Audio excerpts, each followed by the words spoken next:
Welcome to Fearless with Jason Whitlock. I am Jason Whitlock, your host. Happy Friday. This is a special edition of Fearless with Jason Whitlock. We are honored to be joined live in studio by Robert F. Kennedy Jr. He's a Democratic presidential candidate.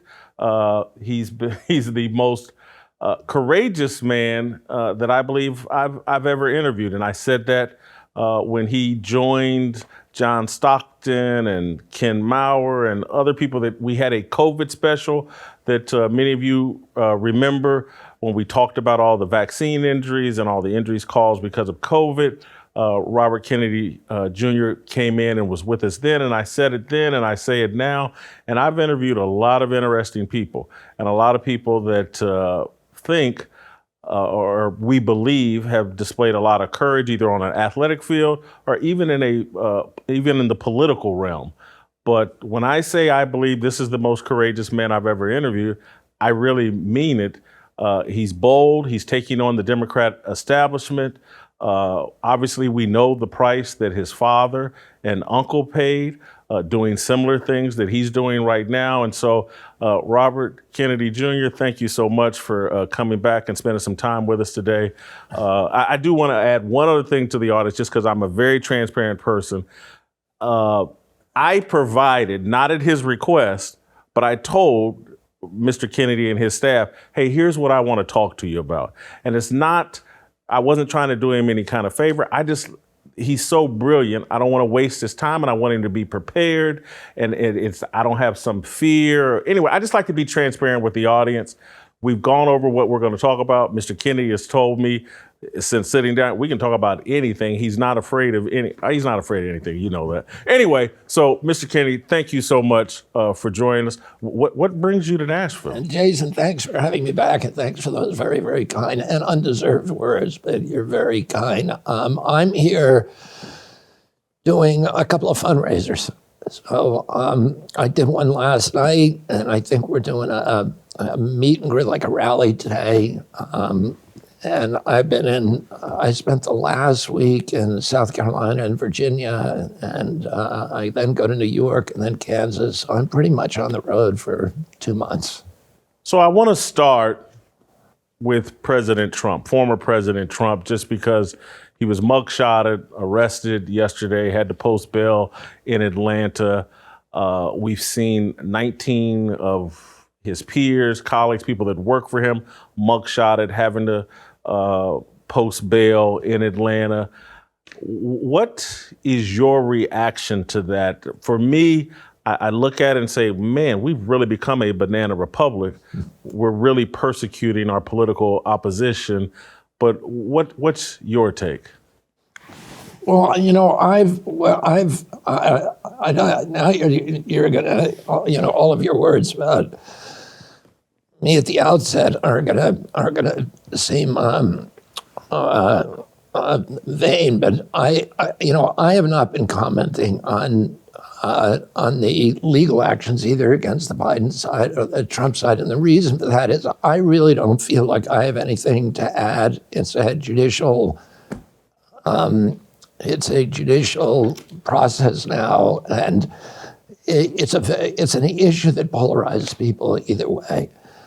And so I've been trying to focus not on the issues that divide us, but the issues that bring people together, and trying to, find a middle ground for Americans where it is just a place of common sense and stays away as much as possible from some of the culture war issues that divide us, and focuses on the issues that are really concerning America, like, what is happening to our economy, and what is the this level of desperation in the American middle class as they watch their decline as the first generation in history that doesn't, in American history, that believes that their children are going to be worse off than they are. There's a poll that came out this week that said that only 39% of Americans between 18 and 35 are proud to be American and proud of our country, and that's one of the most heartbreaking data points that I've seen. We're seeing a level of economic stratification and financial desperation in this country that we've never seen, and I try focus on those issues. Let me.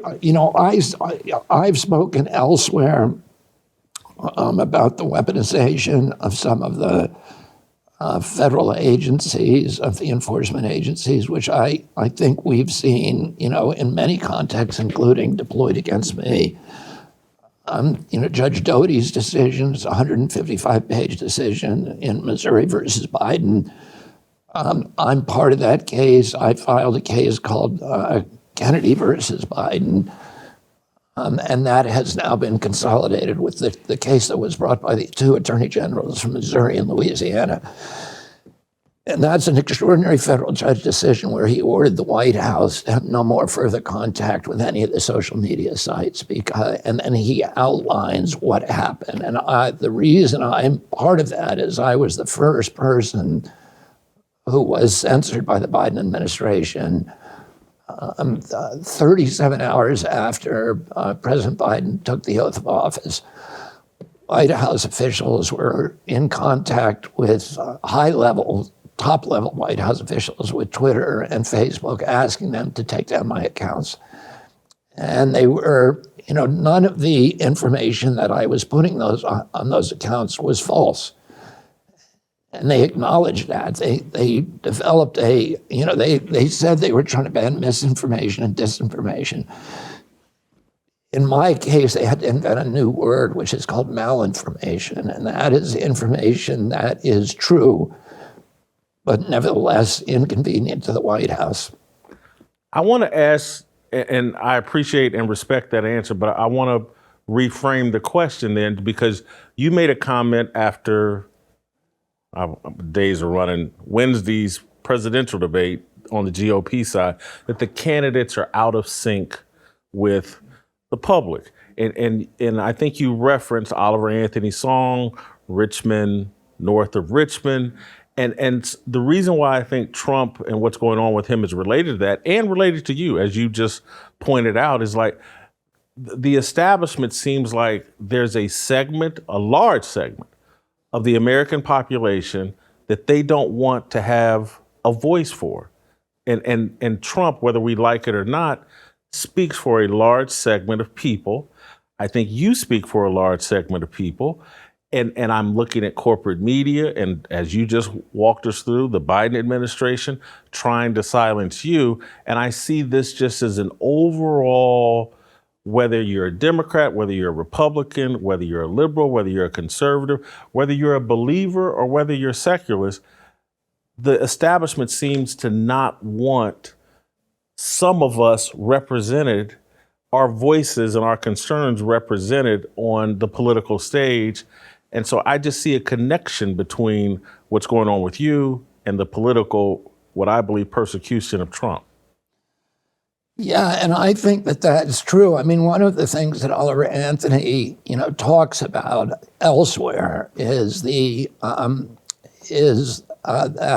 he really frames this as a class war, and sees the culture war as an orchestrated, where a class war where both black and whites among the working poor are being systematically stripped mined of their wealth by what he calls Men North of Richmond. In other words, inside the Beltway is a collusion between corrupt corporate entities and billionaires and the Congress that essentially functions as indentured servants to the big corporations. And that Anthony has talked about how we've got to put aside the culture war, because it's an orchestrated dispute that keeps blacks and whites fighting each other at that level. And then it's a distraction from the real culprits of this, which is BlackRock, Vanguard, State Street, these huge corporations that now own 88% of the S&P 500, and they're now trying to buy every single-family home in America. So, I have 7 kids, all in the age when they should be moving out of the home, off my payroll, and moving into their own homes. And I don't know any of their friends These are kids that are essentially below 30, between 20 and 30. I don't know a single one of their friends who owns a home. And you're seeing more and more of these kids who are living with their parents for extended periods of time. And home ownership, which was the central promise of the American dream. The American dream was if you worked hard, if you played by the rules, you could pay a mortgage, you could get your own home, you could have a summer vacation, you could, take care of your family, and then you'd have money left over for retirement on one job. That was the dream, and that was the actual reality for people who are my age. But for my kids' age, that is just a fantasy. That's not going to happen. The price of single-family homes in the last 2 years, has gone from $200,000 to $215,000 2 years ago to $400,000 a day, and the interest rates have gone from 1% to 7%. So that home is now cost 10 times what it did 2 years ago. And even 2 years ago, it was out of reach for a lot of these kids. And why is that happening? One is the inflation from all of the wars, the lost wars that we financed over the past 20 years. $8 trillion that we printed, $16 trillion we printed to fund the pandemic lockdowns. So that's $24 trillion that is fueling this runaway inflation that is driving up the cost of food, healthcare, childcare, housing. But the real culprit are these giant companies, BlackRock, State Street, and Vanguard, which all own each other. So it's really one giant corporation. And now they've targeted all the single-family homes in America that they want to buy. And if they stay on the current trajectory, they will own 60% of the single-family homes by 2030. Oh, almost everybody I know has a story of a friend or their own story of going on to buy a home, about to make an offer on it, or maybe they made an offer on it, and then somebody swoops in with a cash offer and takes it off the table, steals it out from under them. And when you look at who that is, it's usually an LLC with some ambiguous name. But if you trace it to actually who owns it, it's BlackRock, Vanguard, and State Street. So these companies are strip mining the equity from the American middle class and taking, our land base. They're buying up the farms in this country.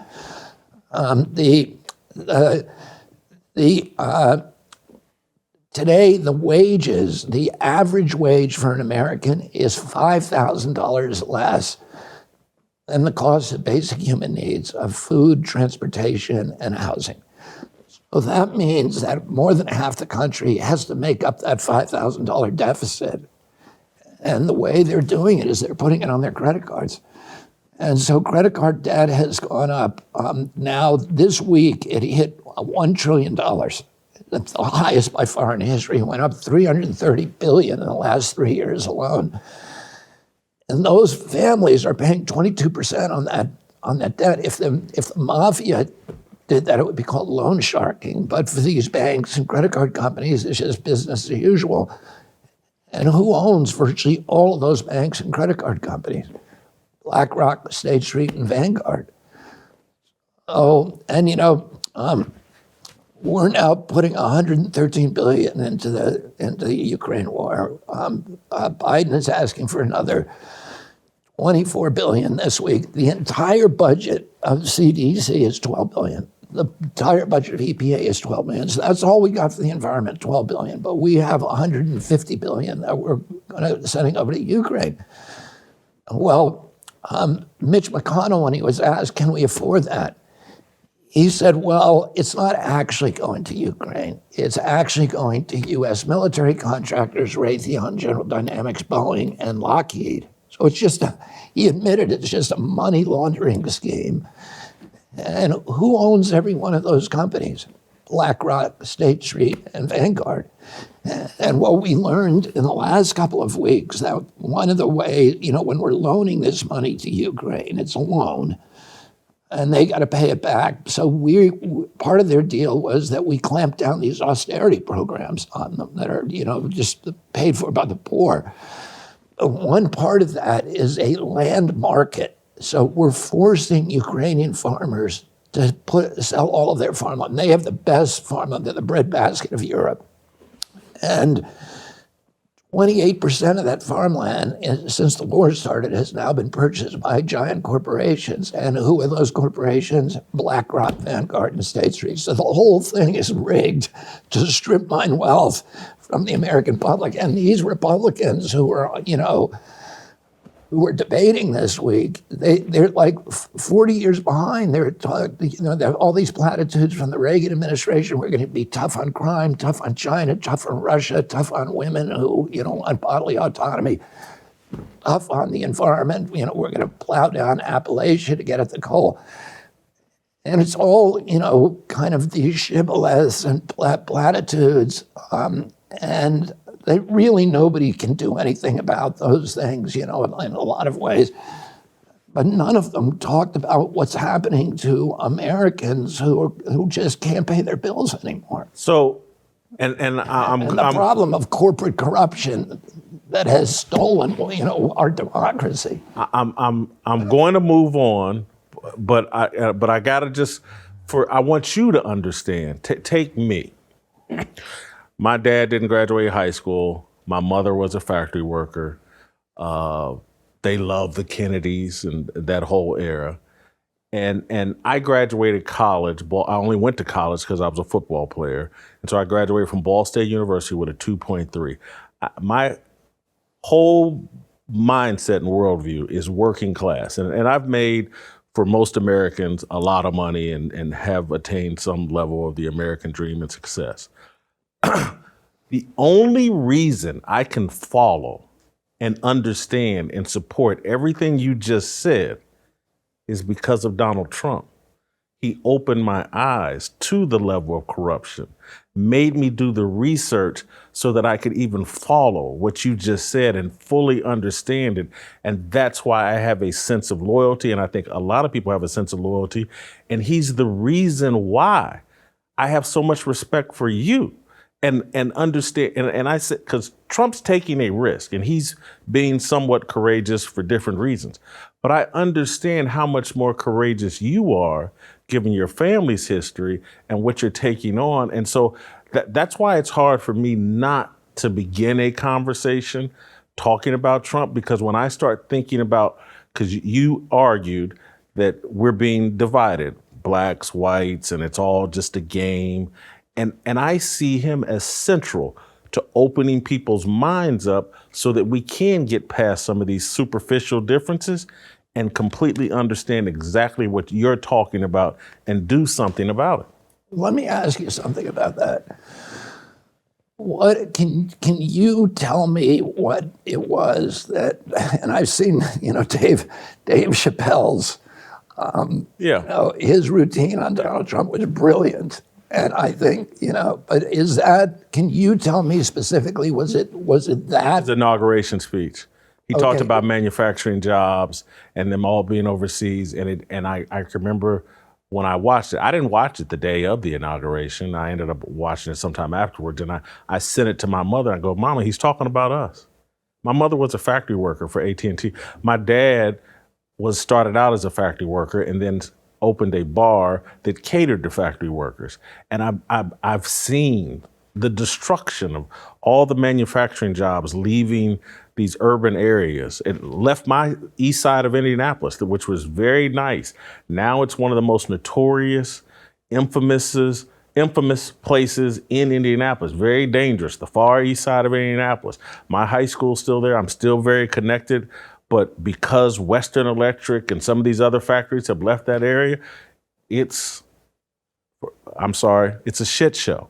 And so that listening to his inauguration speech, it hit home with me because I love factory workers. I spent my whole life around them at my dad's bar. I can't, to be honest, I can't stand elites. That's why it's so amazing. I like you and Trump. but I do. But I just, it doesn't matter how much money I make. It doesn't matter what zip code I live in. I'm always going to prefer working class people because of that. And Trump opened my eyes up to the rig job in the game. And it was his inauguration speech initially. And then it was just his base, despite the color differences, his base looks like the kind of people I prefer to be around. And did you feel like, I mean, were there other things that he did? I guess it was the fact that it looked like the whole institution of government was like against him. Is that what kind of was confirmed your? Yes, that and I've done and I don't know if I'm directly answering your question, but I've done a lot of research, or for my level of research, on what happened to your uncle, and so he helped confirm in my mind, like, oh man, there is a shadow government. There is a group of people, very powerful, that are actually pulling the strings, and they're convincing. You got to understand, I'm a journalist as well.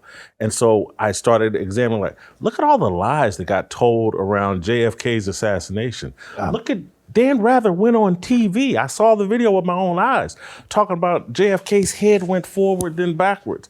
He was a nobody at the time, and now he's the second coming of Walter Cronkite. How did that happen? How could someone's career start on a lie and then become the most trusted journalist?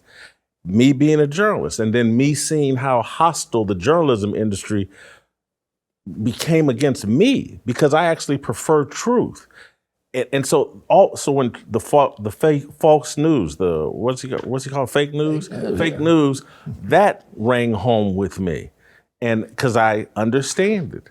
But I'm just telling you that the kind of things that you're arguing today, most people, or at least I don't want to speak for most people, I couldn't grasp or understand until Trump. And now I do grasp it. And that's why, again, I'm an unabashed supporter of yours. Even we're going to get to some things I completely disagree with you on: affirmative action, disagree with you on abortion. But I still like and respect you because I think you're coming from an honest place. And that's all I require. And I feel like all these other politicians are just lying to us and ripping us off. Yeah, I feel that way too. And I feel like the press, I don't feel that way. It is that way. They're all lying. And it's really extraordinary. I mean, the government, if you don't think the government's lying to you, you're not paying attention. You're just not paying attention. And let me move to this. I wanted to ask you, I saw 2 weeks ago, 3 weeks ago, I read it on your Twitter feed, and I was like, oh my God, they won't give this man Secret Service? That's outrageous to me. Is that still the case, that you're not? I was surprised about that, but because I get death threats all the time. I get, my family history is, it speaks for itself. I guess 3 weeks ago, I had a mentally ill person make it to the second story at my house. I had a speech that I was giving this week in South Carolina, almost shut down because of death threats. And so, clearly I should be getting it. In fact, there's never been, the media has lied about what the rules are. The media says, well, he's not entitled to Secret Service because you only get Secret Service 120 days out from the election. But what the law says is you get it 120 days out from the election automatically. And that law was passed after my father was assassinated, because originally they only gave it to once you got the nomination. Now you get it everybody gets 120 days out if they pass certain metrics, like more than 15% of polling for 30 days. And then my uncle was given it, my Uncle Teddy was given it by President Carter, I think 551 days out. And my Uncle Teddy wasn't even running at that point. But, Carter and he had this tremendous antipathy for each other, and Teddy ended up running against him. But Carter was a classy guy, and and gave it to Teddy. Obama got it about, I think, 500 days out. John McCain was offered it 551 days out. Jesse Jackson got it. Shirley Chisholm got it. You go down a list, and it's 30 or 40 candidates have gotten it further out than me. And the White House we gave them a 67-page document, including the threats and all of the documentation about why I deserved it. I'm the first presidential candidate in history that meets the metrics that requested Secret Service protection and was denied. The president has the ability to give anybody Secret Service protection. John Bolton has it. There are many people who work for Hunter Biden has it. People who work for the government or people who have associations with the government who have long ago retired and continue to get it. And so, it's odd. It's an odd choice for President Biden to decide not to give it to me. Did you know that every day Preborn's network of clinics experiences 200 miracles? How? Preborn gives women with unplanned pregnancies a window into their womb through free ultrasounds, introducing them to the beautiful life growing inside. When she meets her child inside her womb and hears that heartbeat, the chance of the baby's life doubles. Because of the generosity of you and me, we donate just $28 to sponsor an ultrasound. $140 sponsors 5 ultrasounds. Doesn't matter what you give, it all works. It all goes towards paying for ultrasounds and saving babies' lives. The cost of a dinner can save a baby's life. All gifts are tax deductible and go entirely to saving babies. Someday, you may need a baby. You may meet a baby that you rescued, and you can give them a hug, or maybe they'll give you a hug. Maybe they'll even save your life as they grow and pursue meaningful careers. One thing is for sure, you will never regret saving a child's life because a life is a miracle. Please donate your best gift today. Just dial pound 250 and say the keyword baby. That's pound 250, keyword baby, or you can give the way that I love to give. Go to preborn.com/fearless. That's preborn.com/fearless. Part of the hostility towards you, and there's a number of reasons, but part of it is obviously you've been so outspoken on how we handled COVID and Big Pharma. And I want to play a clip of Alex Jones saying that the mask mandates are coming back, and I want your reaction to it. Is he right? Are they going to do it all over again?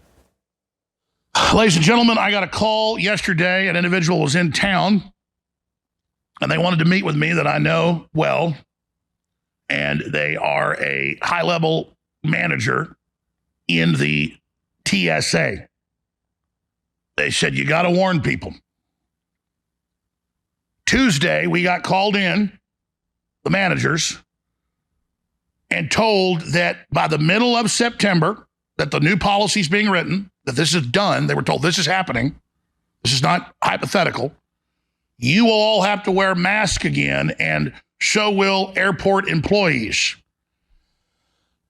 Then by the middle of October, they are going to say that everyone flying has to wear a mask.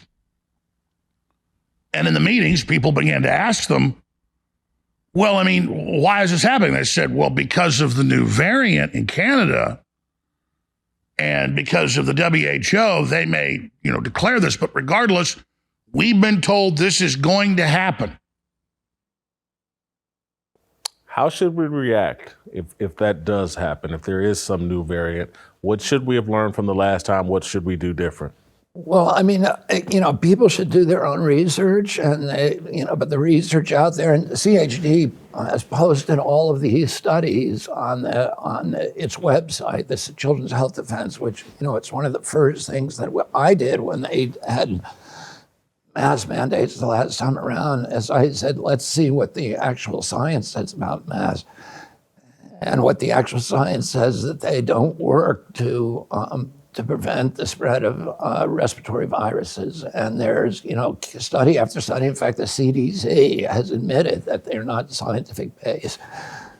I think it's disturbing if they do that again. But, one of the things that happened is we created this terrible precedent where the government has shown that people are willing to comply when it violates the Constitution.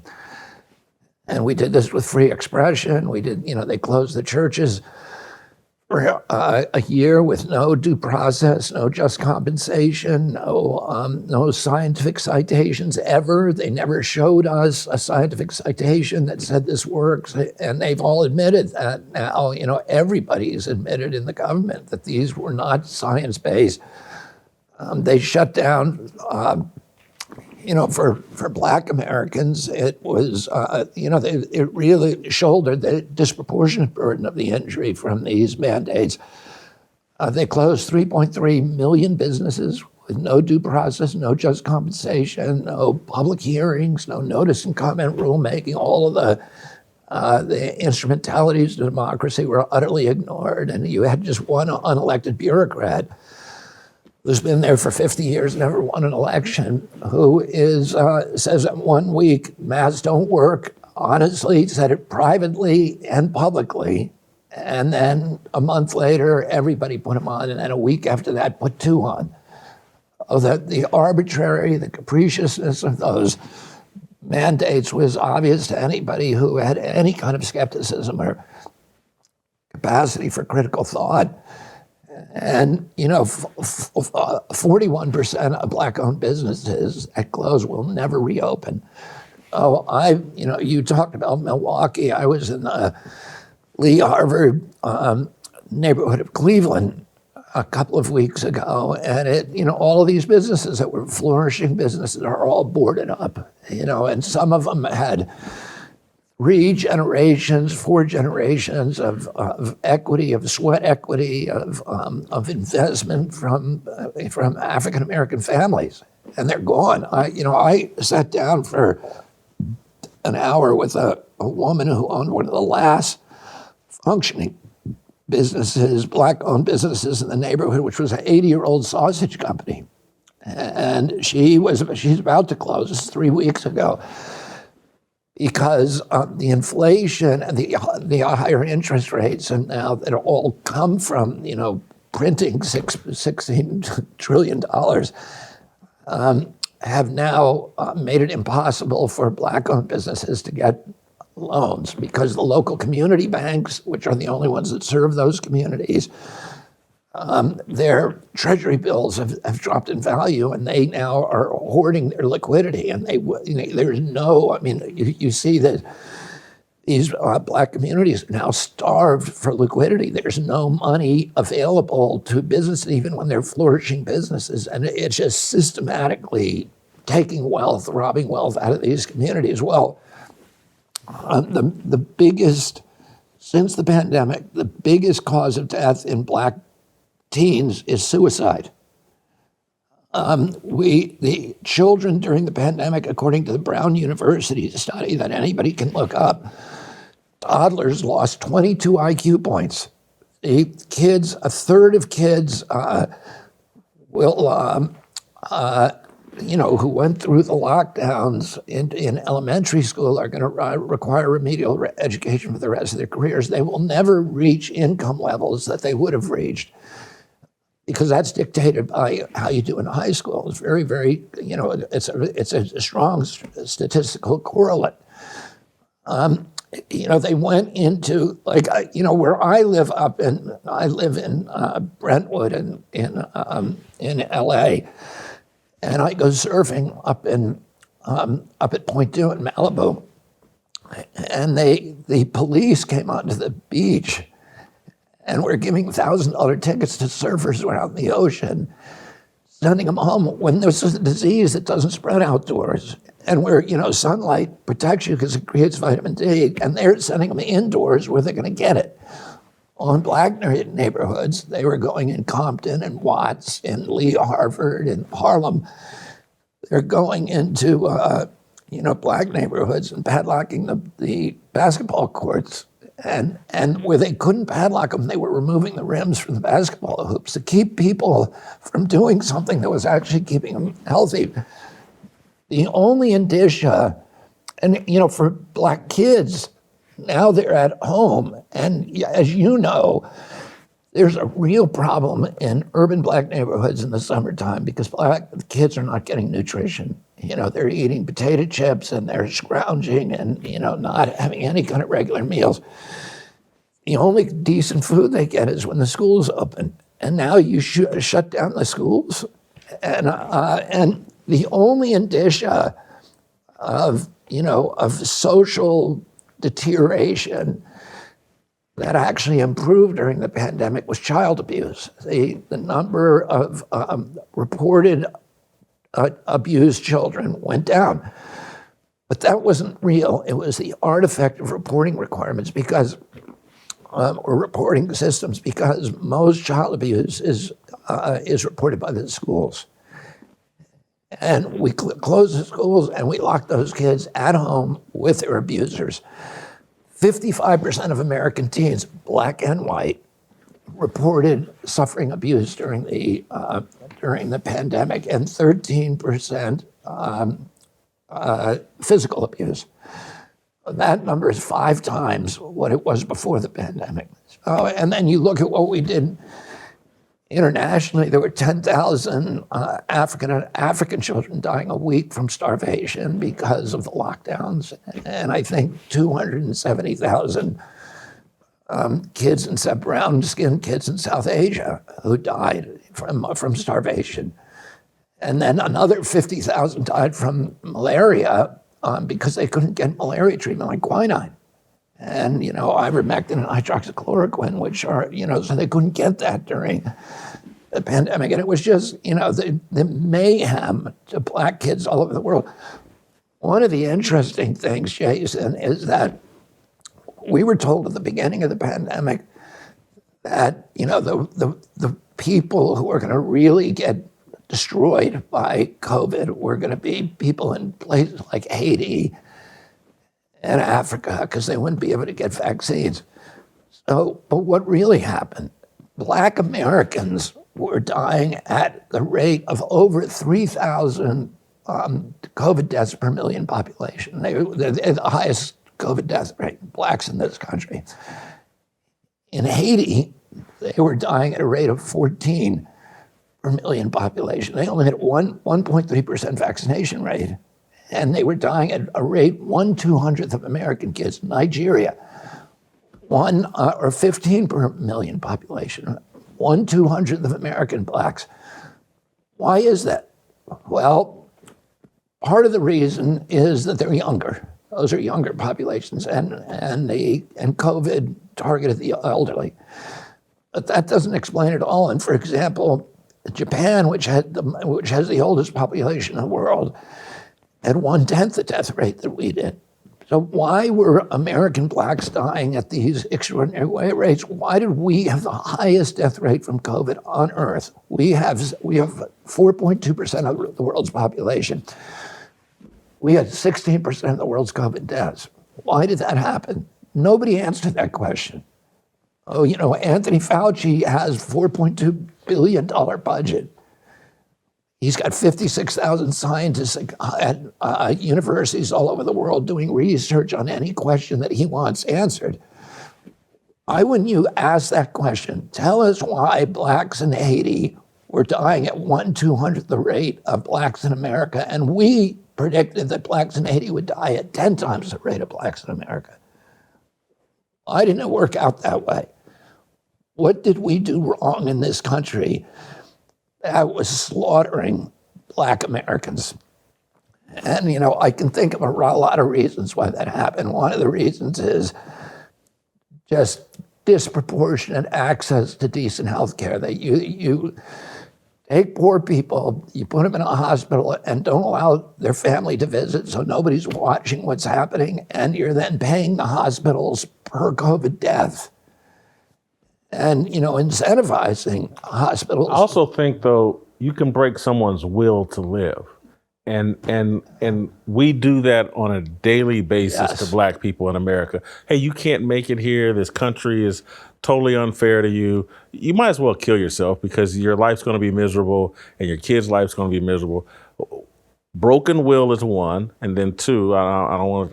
I keep it 100% real here on this show. Our obesity rate in the black community. No, the chronic disease rate among blacks is huge. The things that kill people with COVID, diabetes, obesity, lousy foods, low vitamin D. Every black in America has low vitamin D, and there was a direct correlation between vitamin D deficiencies and COVID death.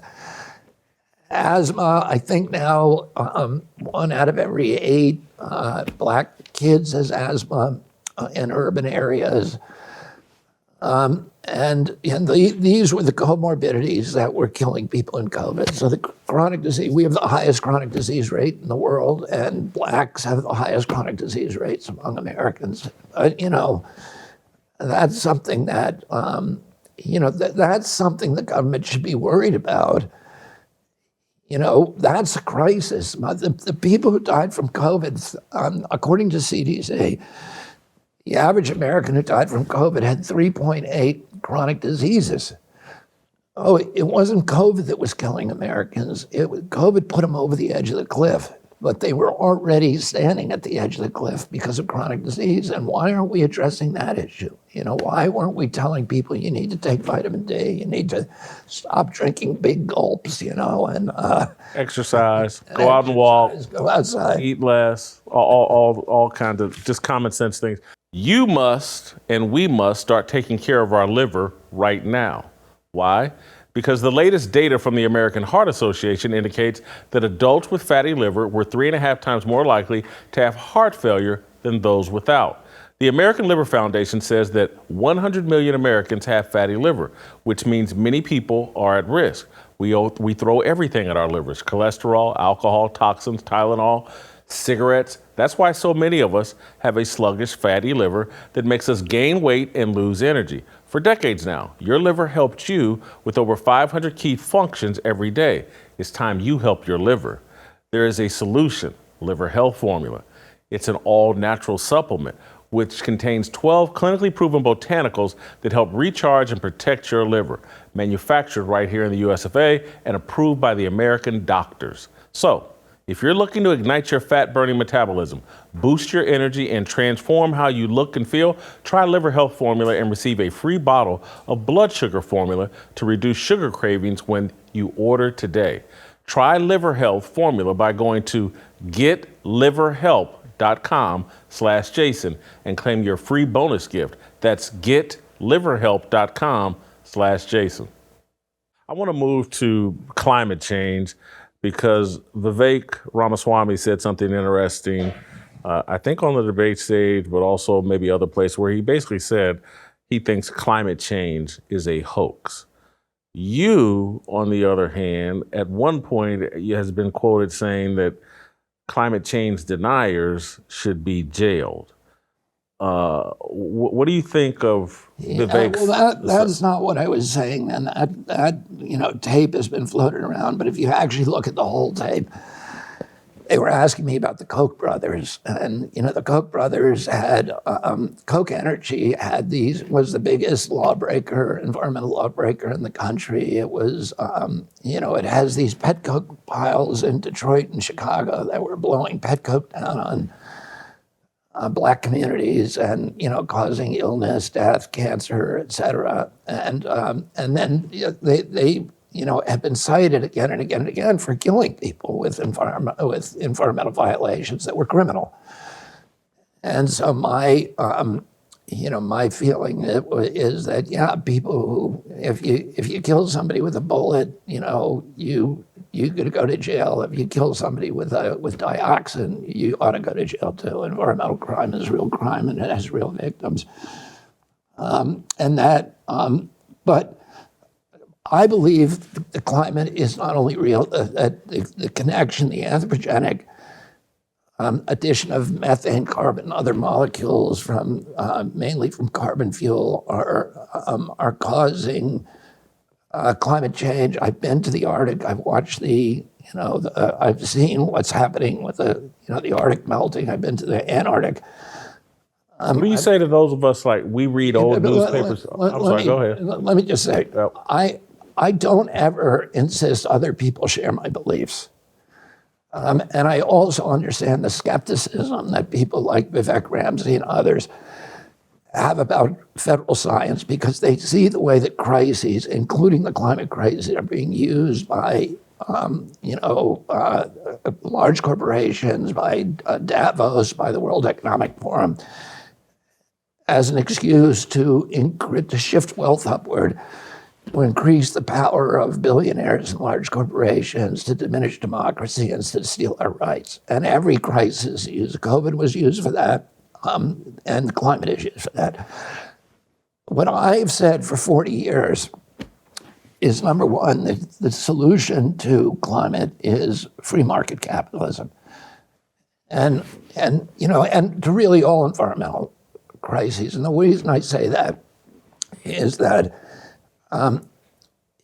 capitalism, true free market, we don't have true free market capitalism in this country. We have corporate crony capitalism. A true free market promotes efficiency, and efficiency means the elimination of waste, and pollution is waste. In a true free market, a true free market would require us to properly value our natural resources, and it's the undervaluation of those resources that causes us to use them wastefully. In a true free market, you can't make yourself rich without making your neighbors rich and without enriching your community. What polluters do is they make themselves rich by making everybody else poor. They raise standards of living for themselves by lowering quality of life for everybody else, and they do that by escaping the discipline of the free market. You show me a polluter, I'll show you a subsidy. I'll show you a fat cat using political clout to escape the discipline of the free market and force the public to pay his production costs. If you look, right now we give $5.2 trillion a year to the carbon industry in subsidies. We also subsidize electric cars, solar energy and wind, but those subsidies are tiny compared to carbon. If you removed everybody's subsidies, carbon would not survive even a day in the market. And right now it costs, I built solar plants in this country, including two of my companies, about the two biggest ones. I built wind plants, and I know the cost. So the cost of a solar plant today is about $1 billion a gigawatt. The cost of a wind plant is about $1.2 billion a gigawatt. The cost of a new coal plant is $3.6 billion a gigawatt. The cost of a nuke plant is $14 billion a gigawatt. So, and then you have to store the waste for 30,000 years, which is 5 times the length of recorded human history. Nobody will build a nuke plant unless it's all virtually 100% subsidized by the government. And, my feeling is you can make energy by burning prime rib if you want, but why wouldn't we choose the cheapest methods? And the cheapest methods happen to be the cleanest. And that's always true if you force these companies to internalize their costs. But, the more important issue is that we're cutting down the Appalachian. Vivek said we got to dig more coal. Does he know what that means? Does he know what that means to the people of Appalachia? Appalachia now, they're exploding hundreds of tons of ammonium nitrate explosive every week in Appalachia. Every day. It's the equivalent of a Hiroshima bomb once a week. They're blowing the tops off the mountains to get at the coal seams beneath. They have these giant machines that cost $500 million called drag lines and can be operated by a tiny crew of men that can obliterate an entire ridgeline. So they've cut down the 500 biggest mountains in Appalachia. These are Purple Mountains Majesty. These are the regions, the landscapes where Daniel Boone and Davy Crockett roam. They're the richest ecosystems in North America, the Appalachians. They have 86 different dominant tree species in their forests compared to 3 in Vermont or other areas of the world and other areas in North America. And we're obliterating this entire mountain ridge. We've already flattened an area of the Appalachian large in the state of Delaware. We buried 2,200 miles of rivers and streams. You fly over that and you'll be sick to your stomach. And I spend time with the people who live there. Their wells are poisoned, their water is poisoned. They have no hope for any kind of economic resurgence, and virtually all the money is being taken out to Wall Street, to BlackRock, State Street, and Vanguard. That's who's making money from coal in this country. Oh, and then they burn the coal, and it precipitates mercury out of that geology. And that mercury ends up in our fish. Every freshwater fish in our country, and I know you like fishing, but every freshwater fish in our country has now got toxic levels of mercury in its flesh. We're living in a science fiction nightmare where my children and the children of most Americans can now no longer engage in the seminal primal activity of American youth, which is to go fishing with their father and mother in the local fishing hole and then come home and safely eat the fish. And whether you're Republican or Democrat, it doesn't matter. Republicans don't like that any more than Democrats. If you talk about, lines on a graph and you're going to be dead when it gets here, people do not want to make sacrifices for that theoretical line. But when you tell somebody your water's being poisoned, there's sacred places that are being destroyed. Everybody, in Flint, when we were fighting in Flint, there were Hell's Angels standing shoulder to shoulder with black residents saying, none of us want we want fresh, good water. And then, I helped lead the Standing Rock protests, and there were Republicans there were American Indians, there were blacks, there were every cross-section of America there. And they weren't there, climate was part of that debate, but nobody was there for climate. Everybody was there because it was a sacred place, and they didn't want to see it destroyed. And when you frame the debate like that, that acid rain from those same plants is now destroying all the forest cover on the high peaks of the Appalachian from Georgia to northern Quebec. I grew up fishing in the Adirondacks. 1 out of every 5 lakes in the Adirondacks is now sterilized from acid rain. And I'm watching the oceans now acidify from those coal-burning power plants. And you're seeing, the shellfish beds on the Cape and other parts of the Atlantic and Pacific can no longer mobilize calcium out of the water column. So, everybody, there's no scientific question about that. Everybody recognizes it, and everybody can get angry. So it's kind of focusing just on climate to me, is a dead end. We need to bring people together. And the way that you bring them together is showing them what's happening on the ground to places that they love. And that's what I try to do. Good segue into what's happening on the ground in Maui. And what should we make of that event? And obviously there's conspiracy theories and there's complaints about how officials there reacted. There's a man, let me make sure I can, Kalo Manuel, the former deputy director of the Hawaii Commission on Water Resource Management, allegedly waited 5 hours before releasing the water. The local government did not use sirens. Have you looked into Maui, and do you have any thoughts about perhaps what we should feel about that? Well, I kind of have a specialty where I represent people who've been injured by fire. So I represented a lot of thousands of families. Did you represent Joe Biden in the kitchen fire that? He never called me about that. I would have. He needs a good lawyer for that because his Corvette may have gotten singed. But I represented people in the Paradise Fire, which killed all those people up in Northern California, and then also in the Woolsey Fire, which wiped out a lot of homes in Malibu, and we're still settling the last of those cases. But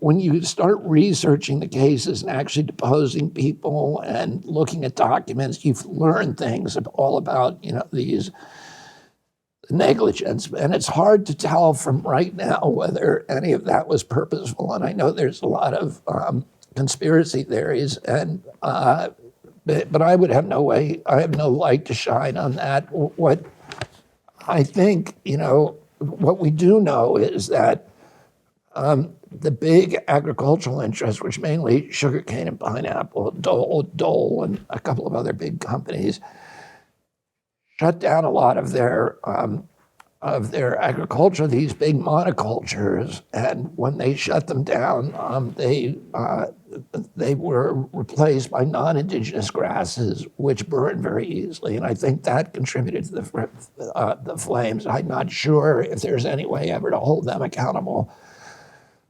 And then probably the most obvious sort of proximate cause of the fire, which may or may not end up being true, but I think there were 90-mile-an-hour winds. When there's winds that high, in California, for example, the Southern California Edison, Pacific Gas and Electric immediately shut down electricity to those wires because when the wind is hitting them, they start hitting each other, and then they arc, and that creates these curtains of sparks, which then light the grasses. And because of that wind, it spreads. You know, in Paradise Fire, the fire was traveling about 60 miles an hour. The cars could not outrun it, and people died in their cars trying to escape, trying to outrun the flames. And so the utilities know that if they haven't insulated their wires, that they better shut them down when there's high winds like that, and that probably is going to end up being one of the causes and one of the areas of negligence. Anyway, I think there's already lawyers out there, and they will figure it out. I want to take a second to ask your thoughts on just Joe Biden. He's been criticized for going over to Maui late, saying some relatively silly things when he was there, comparing it to his kitchen fire. Just the guy's 80 years old, doesn't seem to be all there, at least from those of us watching from afar. You're running, and obviously the Democrat establishment's not happy with you challenging Joe Biden. Just your assessment of his cognitive ability and just America having leadership that just looks this weak and this, I can't better describe, close to death, I guess. I don't know what you would call Joe Biden, but your thoughts on just Joe Biden and his ability to lead. So one of the things, Jason, that I've tried to do is to not get personal with either of the candidates and just try to really focus on issues and not, be mean-spirited or, and there's so many openings with both candidates to do that, and I don't want to feed into that. So I've tried to stay on the issues that I disagree with him on the war, on censorship, on managing the economy, for Wall Street rather than the middle class, putting neocons in charge, and a lot of the carbon capture stuff that he's doing on climate change. Spending in one case, one project, $173 billion on a BlackRock project to build pipelines across Iowa. That's insane, and it literally will probably make it will probably increase carbon emissions into the atmosphere. It's just a huge boondoggle, and there's things that we ought to be doing, for the environment just in general. But that's just a waste of money. It's just funneling money to BlackRock. So I criticize him on those issues. Let me move you to further. His COVID. I do not think that he's giving us. I think we need really strong leadership at this point in history. We need thoughtful leadership. We need people who will listen to both sides of the aisle, who will take the best ideas from everybody and start applying common sense to shift us away from, to unravel the empire, to unravel corporate capture in Washington, D.C. All of these things are tricky, and it doesn't seem to me that he's up to that he's got the strength to do those things. Big tech and big data have shown us time after time that they're not on our side. And yes, we're giving them access to record our personal lives 24/7 through our phones. Even when your phone is off, the microphones and cameras and location trackers still work. And that's just the tech people. What about your personal security when it comes to that crazy ex-girlfriend, someone stalking you, or even trying to blackmail you? It happens more than you might think. This is why I use the Refuge Ghost Sleeve. It's made in America from American buffalo leather, and it blocks 5G signals that other Faraday sleeves miss, and the only Faraday sleeve that blocks signal and sound. They added sound blocking panels on each side that keep conversations private. This isn't some clunky metal box. It looks cool. It's easy to put your phone in and take out of throughout the day whenever you want privacy. You can't be too careful these days, and the Refuge Ghost Sleeve can help keep you safe. Visit refugeprivacy.com today. Use the code FEARLESS to save 10% off your order. That's refugeprivacy.com with the promo code FEARLESS for 10% off. Let's make it less personal. Joe Biden, like all, in my view, establishment politicians, regardless of political party, they all seem to be in on Ukraine and this war. And I don't like it. And I see it as this, again, is another reason why I'm a big fan of yours, just the legacy of the Kennedys and trying to get us out of these endless wars that Biden and just all the establishment politicians seem to be all in on. I am right for thinking you're not one of those guys. No, I'm the opposite of one of those guys, and you're right that it's a civil rights issue, and it's Martin Luther King died in that battle. He really broke with some of the other leadership of the civil rights movement in 1968, and they said we should stay in our lane. We shouldn't get involved in the Vietnam. And he said you can't separate these issues. That war is destroying the middle class, destroying the working poor, it's draining all the money from the war on poverty, and you can't be instruments of violence abroad and not expect that to come home. 40, as my father said, 45% of every paratrooper division in Vietnam was black. And, if you're black in this country and you're not a sports figure like you, a stellar sports figure or a musician, you really have one path out of. I do want to correct you.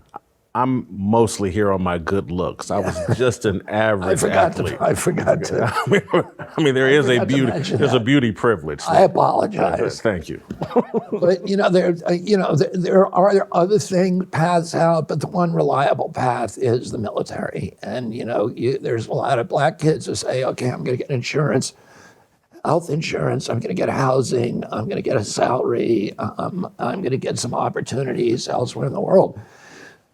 And then, the downside is you have to learn to kill people and get used to it. And then you spend the rest of your life recovering from PTSD and the addiction, alcoholism that is, part of the cause of that. My father died in a campaign against the war. My uncle, President Kennedy, refused to send combat troops anywhere in the world to die, during his administration. He sent 16,000 military advisors to Vietnam and then ordered them all home 1 month before he died on October 22nd, 1963. He learned that 75 Green Berets had died over there. They weren't supposed to be participating in combat. And he said, that's too many. And he signed an executive order that afternoon ordering them all home. And a month later to the day, he was killed. And a week after that, Johnson remanded the order. Now, Ukraine, we've already sent $113 billion over. President Biden this week is asking for another $24 billion. So the entire budget of EPA is $12 billion. And that's what we got. And you have 57% of the people in this country who can't put their hands on $1,000 if they have an emergency in the family. Those are people, if the engine light comes on in their car, it's the apocalypse for them. And you have 30 million people being cut from food stamps, 15 million from Medicare. We don't have enough money And yet we've got money for Ukraine. And the bad thing about the Ukraine war is that it was unnecessary. My son was over there fighting for Ukraine. He fought in the Kharkiv offensive. He joined the Foreign Legion. He didn't tell me. He left law school and he went over there and fought. And I have great, like him, sympathy for and admiration for the valor of the Ukrainian people. But what we now know is that the Russians tried assiduously to settle this war. So the Russians initially, we helped overthrow the government of the Ukraine, the elected government in 2014. The new government that we helped put in place, we actually picked the cabinet. Victoria Nuland, the Deputy Secretary of State, picked the cabinet a month before the coup d'etat. And they immediately launched a war against the ethnic Russians and Donbass and Lugansk, which is 95% ethnic Russians. Putin was worried about that. And he was worried about NATO moving into the Ukraine and the US military moving into the Soviet port of Vladivostok, which has been their port for 347 years, which is part of Crimea. And the people of Donbass and Lugansk voted 90-10 to join Russia because they were getting killed. And Putin said, I don't want you. He said, but let's settle this. And he proposed a deal that was approved by France and Germany. It was called the Minsk Accords. That the people of Lugansk would be a semi-autonomous region within Ukraine, that they would be able to speak their own language, which had been outlawed, and they would be protected from violence by their government, by the ultra-nationalists who we had put in power. And France agreed to it, Germany agreed to it, Russia agreed to it. The Ukrainian parliament would not ratify it, but then Zelensky ran in 2019, and here's a guy who's a comedian and an actor. He's never been in politics, and yet he wins with 70% of the vote. Why? Because he ran on a peace platform, because the people of Ukraine did not want war with Russia. He promised that if he got into power, he would sign the Minsk Accords. What happens? He gets in power, and for some mysterious reason, he pivots and says he won't sign it. Why did that happen? I have to believe, and I think most people believe, that he was threatened with death by the Azov Battalion, which is this Nazi battalion in Ukraine that runs a lot of the Western Ukraine, and by that he was threatened by the United States and told that he would lose our support if he made peace with Russia, because the neocons in the White House, this group called neoconservatives, which now runs U.S. foreign policy, Anthony Blinken and Avril Haines and a number of others, they wanted the war with Russia. So the Russians go in, but they only send 40,000 troops. This is a nation of 44 million people. Kiev is 3.5 million. They clearly don't want to conquer the country, although we say, oh, he's conquering the country, but he only sent in 40,000 troops. He clearly just wants us at a negotiating table. So then Zelensky goes to the negotiating table in April of 2022 and they sign an agreement, which is the Minsk Accords 2.0. It's just the Minsk Accords and agreeing that NATO will never go into Ukraine, which is what Putin was terrified. But, the Russians have been invaded 3 times through the Ukraine. The last time they were invaded in World War II, 1 out of every 7 Russians died. So they have a national security interest in that country. They don't want U.S. missile systems there. We already put missiles in Romania and Poland. 12 minutes from the Kremlin, we could decapitate the Russian leadership in 12 minutes and destroy their nuclear capacity. That's destabilized the entire region. The Russians do not want it in Ukraine, or 400 miles from Moscow. So So Zelensky and Putin initial the agreement. And Putin, in good faith, is moving the troops out of Ukraine. And what happens? President Biden sends the former UK Prime Minister Boris Johnson to the Ukraine to torpedo that agreement. And they forced Zelensky to tear it up. And that's why we have a war. And 400,000 Ukrainian kids have now died in a war that should have never happened. Every one of those kids is a mother. And now, they're running out of trade. It's a war we can never win.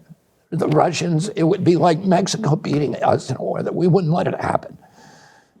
Russians have a million reserve. They have 300,000 reserve troops that they're holding, because they're doing this in a way that is, that is calculated. They do not want to have a war with NATO. But they can overrun Ukraine over there, and Ukraine has no men left. Ukraine is out of men. There's so many people have died, and I think 400,000 dead and another 100,000 amputees. The head of the, and by the way, when Biden was asked, why are we in Ukraine? What did he say? He didn't say for Ukrainian freedom. He said, we want regime change in Russia, which is what they actually want. And when his defense secretary, Lloyd Austin, in April, the month they torpedoed the agreement, when he was asked, what are you doing there? He says, well, our objective is to exhaust the Russian army and degrade its capacity to fight anywhere else in the world. That's not about Ukrainian freedom. That is, trapping Ukraine as a pawn in a geopolitical proxy war between two great powers. So CNN and MSNBC would just say, you're a Putin apologist. Yeah, and of course that's what they say, but that's not an argument, is it, Jason? No. No, okay, let's have some facts. And they said that, about my father in Vietnam. They called him, the New York Times called him Ho Chi Kennedy and said he was a borderline traitor when he ran for president. They did the same thing to Tulsi Gabbard, who fought for our country in combat and was decorated. And they called her, they said, Hillary Clinton said she was on Putin's payroll. Of course, this is what they do. And of course, when, the Iraq war, when my uncle stood up against that, my Uncle Teddy, they called him a traitor. So, this is what they do to keep, this is what the military-industrial complex does to keep, this game going, this eternal pipeline of forever wars. And you know who pays for it. Who's fighting it? It's black kids, and it's the poor communities that are ultimately being robbed through the stealth tax of inflation. We spent $8 trillion on forever wars since 2002, beginning with the biggest one, $4.4 trillion in Iraq. Okay, what do we get for that? Here's what we got. Iraq is worse off than we found it. We killed more Iraqis than Saddam Hussein. We killed between 675,000 and a million Iraqis. Iraq is now an incoherent battle between Shia and Sunni death squads. We pushed Iraq into a proxy position with Iran, which is the exact foreign policy outcome that we'd always been trying to avoid. The spillover war in Syria, we created ISIS. We created ISIS. We drove 2 million refugees into Europe, which is why Brexit happened. We broke up the European Union. And the riots that you're seeing in France right now, we destabilized every democracy, liberal democracy in Europe for the next 2 generations. The riots you're seeing now in France are a direct result of our, Iraq and Syrian adventures. Well, that's what we got for that $8 trillion. And, American kids are going to be paying the price of that for generations.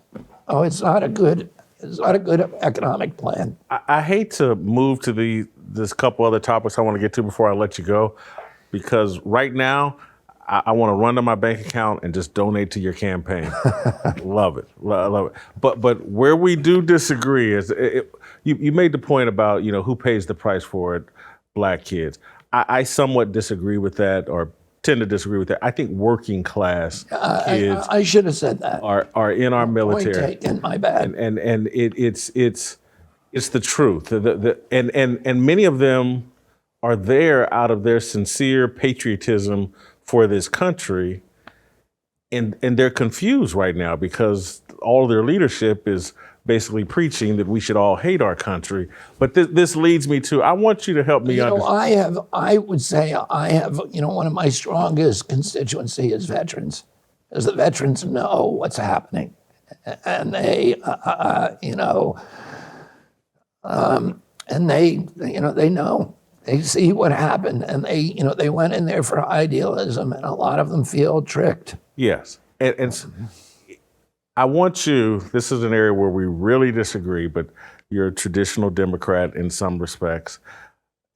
Explain to this black man who comes from, again, father didn't graduate high school, factory worker, graduated Ball State with a 2.3 GPA. I got a 900 on my SAT. I don't believe in affirmative action.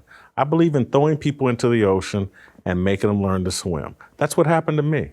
Pardon the arrogance, I'm the best sports writer of the last 30 years. And it's not because anybody did any favors for me. I was thrown into the ocean at $5, graduated from college, first person in my family to graduate from college. I had to take a $5 an hour job because when I graduated from college, I wasn't as prepared as my peers. I played football, I drank beer, I socialized. I didn't do the internships. I wasn't as prepared. I had to take a $5 an hour job at the Bloomington Herald Times and had to play catch up. No one did me any favors. No one gave me your affirmative action, you don't have to learn how to write as well as everybody else. I got thrown in the ocean and I learned how to swim. That's what men do. And so that's why I don't believe in affirmative action. Any place that black people have been put in the ocean and so, hey, swim or you're gonna die, and we've swam. Now, if you cripple us and tell, hey, now you don't have to learn how to swim, we're gonna throw you guys lifeboats and what are I can't even name the things rafts, or I can't really, we're gonna throw you all these other things so you don't have to learn how to swim. Eventually you're gonna drown. But the only way to make it in this world is to learn how to swim and to take these crutches off of people. I just don't believe in affirmative action. Well, I understand everything that you say, and those arguments are all very persuasive, especially coming from you. And I also think that there's other arguments that you can add to that, which is that if a lot of kids will see a black kid in the college with him, with them, and think he's here because of affirmative action. He's not here because he earned it. And I think that that's kind of there's a stealth prejudice and bigotry that comes along with that. So I think there's good arguments against it. And, the Supreme Court now has paid attention to those arguments, and the law has changed. I was asked about what I felt about that law, and I said, I supported it. I think it was too early to change it. The law was always intended as a bridge to a time when, when we would overcome not slavery, but Jim Crow.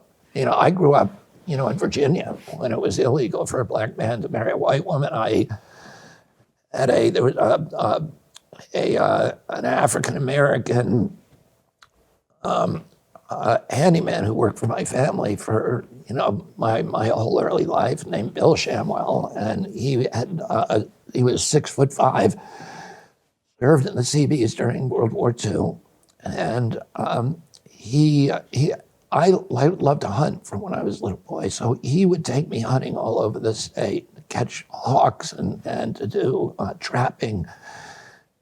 And we would drive all over Virginia. And when we came to a diner to get something to eat, I would have to go in and get the food for both of us, and we would eat in the car. It was illegal for him to go in there. It was illegal. He asked me one day to take him to Salona Village, buy shoes, because he was not allowed in a shoe store. And when I had to go in, pick up the shoes, his size, he tried them on the sidewalk, sitting on the curb. And if they didn't fit him, it was tough luck. He couldn't return them. And that's why at that period, a lot of blacks had corns on their feet because, they were stuck with whatever shoe they got. And black business was specifically targeted for destruction. So you had this. Now, my father in 1966 started Bedford-Stuyvesant Restoration because he walked through one of the poorest neighborhoods in New York, which was Bed-Stuy. And Bed-Stuy was very poor by all the indicia by which you measure poverty, but it had a unique aspect to it, which it had a lot of home ownership that was by the people who lived in those homes, which was unusual because Harlem and Brooklyn and other parts of Brooklyn, it was mainly absentee landlords. And so he decided to, and there was a spirit in the community of ownership. And he decided to kind of make that his base. And after he died, I sat on the board of Bedford-Stuyvesant Restoration for almost 40 years and watched that community get restored. And one of the things my father did is he made capital access easier. He gave some advantages to make easier access to capital, but he also gave training mentorship. We brought in Alex Meyer of Lazard and Freres, really big business owners, Tom Watson of IBM, and many, many others. And he got them to spend a day a week in that community teaching local black business owners just basic rules, because he knew if he wanted to start a business, he knew 20 people who went to Harvard Law Business School and who would be able to coach him and teach him. These black business owners, people who were entrepreneurial in spirit, they had no training that allowed them to do that. And so the purpose of affirmative action, and because of the efforts that we made in that neighborhood, which was all boarded up when my father walked through it in 1966, today is flourishing. There's all the storefronts are occupied, and it's on Fulton Street is booming. And what affirmative action was meant to do was to give blacks who were entrepreneurial, had the energy to apply, give them that opportunity to get to the same kind of training as whites so that they could compete, on a even level. And I think that that's important. Now, I want to tell you this. This is probably the most important argument, is places like Harvard or Yale, for example, allow, up to a third of the people who get in are legacies. So that means that they're in there because their father and grandfather went there, okay? No legacy is black. It is an affirmative action program for white people. President Bush, George W. Bush famously got gentleman's C's when he was in high school, but he was able to get into Yale because of affirmative action for white people. We don't have a meritocracy in these colleges anyway, and the one affirmative action program that is inviolable is the legacy program, and it is the opposite of a meritocracy, and it doesn't have any black people. So you almost, if you're going to really pretend that there's a meritocracy going on in American universities, if you want to get rid of affirmative action, you ought to get rid of the legacy program as well. I don't disagree with any of that. I feel blessed that I didn't get recruited to go to an Ivy League school. I wouldn't want to deal with that indoctrination. I wanted to be at a place where I could compete and no one would have to bend over backwards. I've listened to Thomas Sowell, who is taught at these Ivy League schools, talk about sometimes when he's teaching kids that can't do the level of work when you're dealing with the highest IQ. And again, I get the affirmative action deal for both sides, but there are also some really, really high IQ people at these schools.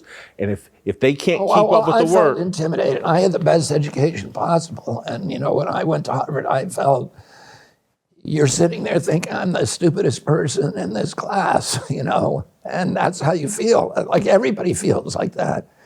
And if you really don't have some of the essentials, and I understand it, and I've heard that argument against affirmative action also, that the traditional black colleges, were really a a fertile landing ground for blacks who could compete in those, landscapes, in those ecosystems, and come out with a confidence which maybe competing against people who are sort of the best of the best of the best at everything they do robs you of confidence. It's like, it's like when you play hockey. Well, it's no different than I look at a lot of black leftists, particularly in the media, and their whole worldview is they need the support of a white liberal to survive and achieve. I've never thought that. And that mostly is like more than anything, and I know you know this, and so I'm preaching to the choir, but more than affirmative action, what black kids need is daddy. They need a Jimmy Whitlock like I had, who didn't graduate from high school, but didn't tolerate any excuses. And never for 1 minute, he quit his factory job because his supervisor complained about him reading the autobiography of Malcolm X on his lunch break. He's like, man, ain't nobody gonna tell me what to read, so I'm gonna start my own business, do my own thing. He put that mentality in me and my brother, and me and my brother done really well. For both graduated from college. My brother, I've done better financially, but my brother's wife, kids, successful marriage, executive at Ford, now retired. We need dads. And so I wish that liberals a lot of times would talk more about the need for dads than affirmative action. I'm not gonna keep you any longer. I was gonna argue with you about abortion, but I'm not, because you've already kind of bent on the affirmative action thing. You've already bent a little bit. And so I'm going to leave here on a very happy note and start thinking about ways I can funnel you and your campaign money. Man, love, respect, and appreciate what you're doing. Thank you so much for giving us this time, and we will be praying for you. Thank you, Jason. I appreciate it. Thank you. We'll talk about abortion next time. All right, that's tomorrow. We'll see you next week.